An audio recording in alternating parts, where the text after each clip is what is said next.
ሰላም ጤና ይስጥልን የተከበራችሁ የቻናላችን ቤተሰቦች እንደምን አላችሁ? ለሰዓቱ የተመረጡ መረጃዎችን ይዘን ቀርበናል። አብራችሁን ቆዩ። በብፁዕ ጠቅላይ ስራ አስኪያጁና በብፁዕ የቅዱስ ሲኖዶስ ዋና ጸሐፊ የሚመራ የቤተ ክርስቲያን ልዑክ አርሲ ቦምሳ ወረዳ ተገኝቶ ምዕመናንን አጽናና፣ ጊዜያዊ እርዳታም አበረከተም። ሰኔ 4 ቀን 2018 ዓ.ም በአርሲ ዞን በተከሰተ ወቅታዊ ችግር ጉዳት የደረሰባቸው ወገኖችን መልሶ ለማቋቋምና ለማጽናናት የኢትዮጵያ ኦርቶዶክስ ተዋሕዶ ቤተክርስቲያን ከፍተኛ የልዑካን ቡድን ዛሬ ማለዳ ወደ ስፍራው ማቅናቱን የቅድስት ቤተክርስቲያን ሕዝብ ግንኙነት መምሪያ አስታውቋል።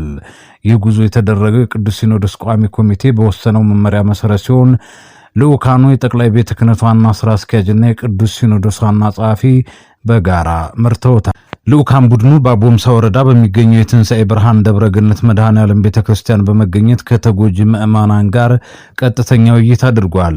የጠቅላይ ቤተ ክህነት ዋና ስራ አስኪያጅ የደቡብ ምዕራብ ሸዋና የሸገር ከተማ አህጉረ ስብከት ሊቀ ጳጳስ ብፁዕ አቡነ ሳይሮስ ለአካባቢው ተጎጂዎች ባስተላለፉት አባታዊ መጽናኛ መልእክት ቅድስት ቤተክርስቲያን በልጆቿ ላይ በደረሰው ድንገተኛ መከራ ጥልቅ ሐዘን እንደተሰማ ገልጸዋል።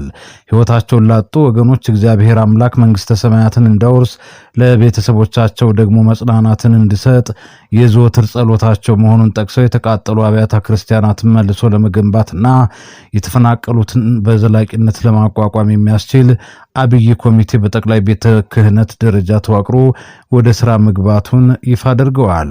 በመርሃ ግብሩ ላይ የተገኙት የምስራቅ ሸዋ ሀገረ ስብከት ሊቀ ጳጳስ ብፁዕ አቡነ ጎርጎርዮስ በበኩላቸው ምዕመናን በገጠማቸው ፈተና ሳይደናገጡ በሃይማኖታቸውና በኢትዮጵያዊ የመቻቻል እሴታቸው እንዲጸኑ አሳስበዋል። ፈጣሪ አካባቢውን ከዳግም ሐዘን እንዲጠብቅም የዕለት ተዕለት ጸሎት እንደማይለይ ገልጸው አባታዊ ቡራኬ ሰጥተዋል። የአካባቢው ሽማግሌዎችና አባ ገዳዎች አቋም በዕለቱ የተዘጋጀውን ጊዜ የአስቸኳይ ጊዜ ድጋፍ የጠቅላይ ቤተ ክህነት ዋና ስራ አስኪያጁ ለአካባቢው ሊቀ ጳጳስ ለብፁዕ አቡነ ኤልሳ አስረክበዋል። በሌላ በኩል የቦምሳ ከተማ የሀገር ሽማግሌዎችና አባ ገዳዎች ለከፍተኛ አባቶች እንኳን ደህና መጣችሁ አቀባበል ያደረጉ ሲሆን በባህሉ መሰረትም የሰንጋ ስጦታ አበርክተዋል። የሀገር ሽማግሌዎቹ በሰጡት መግለጫ በአካባቢው የተከሰተውን ጥቃትና የደረሰውን ጉዳት አጥብቀው አውግዘዋል። ማህበረሰቡ ለዘመናት በሰላም በአንድነትና በጋራ የመኖር ትልቅ ባህል ያለው መሆኑን አስገንዝበው ድርጊቱን ሃይማኖታዊ መልክ ለማስያዝ የሚደረጉ ማናቸውም ስውር ጥረቶች ተቀባይነት የሌላቸውና ፍጹም ስህተት መሆናቸውን በጽኑ አስታውቀዋል። የአፍሪካ ህብረት የአፍሪካ ቀንድ ልዩ ልዑክ ኦሉሴጉን ኦባሳንጆ በቅርቡ የትግራይ ክልል ርዕሰ መስተዳድርነታቸውን መልሰው ከተረከቡት ዶክተር ደብረጽዮን ገብረ ሚካኤል ጋር መቀሌ ውስጥ ተወያዩ።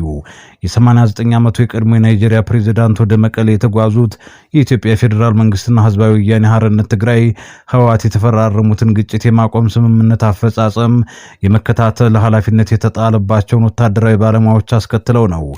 የትግራይ ክልል ፕሬዚዳንት ጽህፈት ቤት ዶክተር ደብረጽዮን ገብረ ሚካኤል ኦባሳንጆና አብረዋቸው ከተጓዙ ልዑካን ጋር ተገናኝተው መነጋገራቸውን በፌስቡክ ፎቶግራፎች አስደግፎ ባሰራጨው መልእክት አስታውቋል።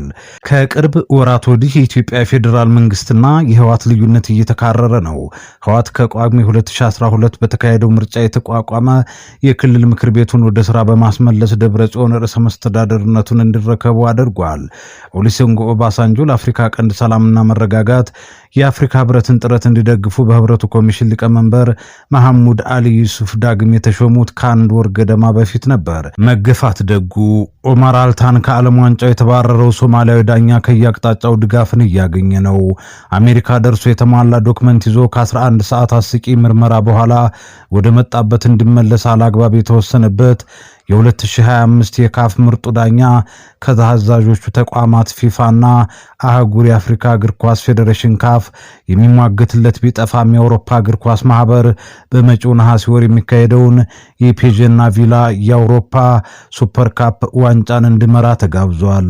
የአሌክሳንደር ሴሪያው ይፋ አስተዳደር ውሳኔ በበርካቶች አድናቆት ያስገኝ ሆኗል። በብዙ የህይወት መንገድ ጥረት ወደ ህልሙ ከፍታ በመጓዝ በታላቁ የዓለም ዋንጫ ጨዋታ ለመዳኘት ጫፍ ደርሶ የነበረው ዑመር ሶማሊያዊ ብቻ በመሆኑ ለደረሰበት አሳዛኝ እግር ኳሳዊ ላልሆነ ተቀባይነት የሌለው እንግልት ሰፊ ድጋፍ እያገኘ ይገኛል።